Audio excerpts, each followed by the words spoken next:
Can mockery ever be a productive means of changing someone's mind? Is it possible for groups of people to have their minds changed because their ideas were not just contradicted by rhetorical rebuttal, but openly chastised for being as ridiculous as the mocker or mockers perceive them to be? The possibility of this being effective is a simple yes.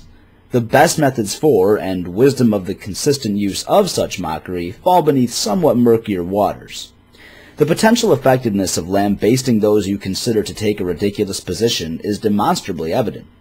I find that mockery is most effective when it's supported by actual arguments. In that case, I find opponents who would focus solely on the presence of the mockery rather than addressing the arguments to be copping out of the opportunity to prove their points.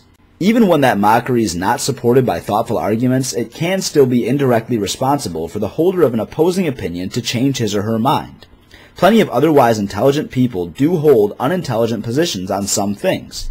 There are otherwise brilliant people who have irrational beliefs in deities, irrational prejudices against other ethnicities, or irrational discomfort in the presence of homosexuals, for example. When such people are mocked for their positions that they hold, they're often inclined to go beyond just scorning their mockers and will actually desire to prove them wrong. Often enough, that's all it takes to set the sands of change in motion. Because after intelligent people set out to research their irrational beliefs thoroughly enough to prove the validity thereof, they become ripe with opportunity to see their irrationality on those singular issues for what it is. When intelligent people prove themselves wrong through legitimate research of information and arguments against their position, they tend to change their mind to adhere to what they have learned is the more accurate position. Not all do, but plenty have, with mere loudmouth mockery as the catalyst. Mockery can also be a turnoff, as some people prefer a more balanced, calm, discussion-based means of discourse. Blatantly insulting the ideas of someone who was originally open to have a discussion with you can scare them off, and interpret your position as one that's closed-minded, even if you aren't.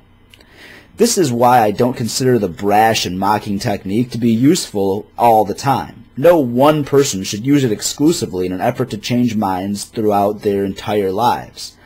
It's a wise thing to learn about the person you're dealing with to make an educated guess as to what approach will be best for communicating your point to them. Here on YouTube, though, it isn't essential for individuals to incorporate such a balance into their arguments, as the diversity of the content providers supplies the balance for us. I think it's a good thing that there are people out there blatantly mocking those who take radical, unintelligent, and/or irrational positions on important issues. I would consider it a bad thing if that was the only method anybody used at any time. Fortunately, channels also exist which approach issues from a more calm and rhetorical angle. Since the audience of a public YouTube video is widely unpredictable, I find it best for a variety of people to use whatever methods work best for each of them on the same subjects, so that a diverse array of techniques have been supplied for communicating to an inexplicably diverse audience.